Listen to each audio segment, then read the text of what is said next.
আজকে আমি সেগুন বাগান দিয়ে এসে দেখি আমাদের এখানে একটা ছেলেও নেই কো, সবাই গেছে পুজো দেখতে। আর গরমটা সাংঘাতিক দিয়েছিল, তো দেখতেই পাচ্ছ এখানে একটা ছেলেও নেই কো। আর ভালো লাগছে না কো একা একা থাকতে। আর হ্যাঁ, আমার দুদিন ধরে ভিডিও দিতে প্রচুর দেরি হয়ে যাচ্ছিল। আমার ভিডিও টাইম হচ্ছে 7টা থেকে 7:30 পর্যন্ত। এই টাইমে তোমরা আমার ভিডিও দেখতে পেয়ে যাবে।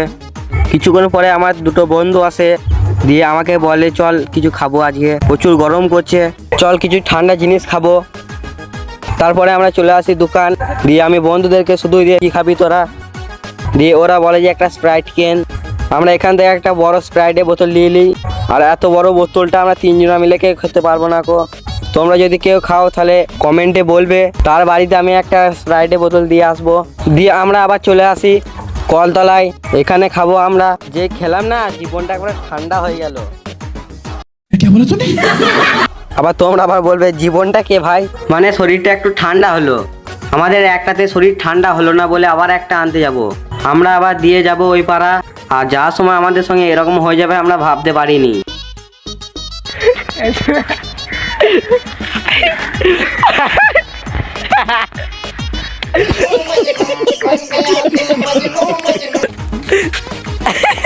আর এখানে পড়ে যাওয়া দোষটা সম্পূর্ণ আমার ছিল। আমি এইদিকে সাইকেল চালাচ্ছিলাম আর একদিকে ভিডিও করছিলাম, তার জন্য আমরা সবাই পড়ে যাই। তো আমরা চলে এসেছি বাপনকার দোকানে। আর এখান থেকে আমরা 2 লিটারে একটা 7 আপ নিয়ে নিই। আর আমরা খুব বড় লোক, বড় বড় জিনিস খাই। তো চলো আমরা এখন 7 আপ খাই। আর আজকের জন্য এই মিনি ব্লগ ভিডিওটা এই পর্যন্ত। দেখাচ্ছ আবার অন্য কোনো মিনি ব্লগ ভিডিওতে। ততক্ষণের জন্য তোমরা সবাই ভালো থেকো।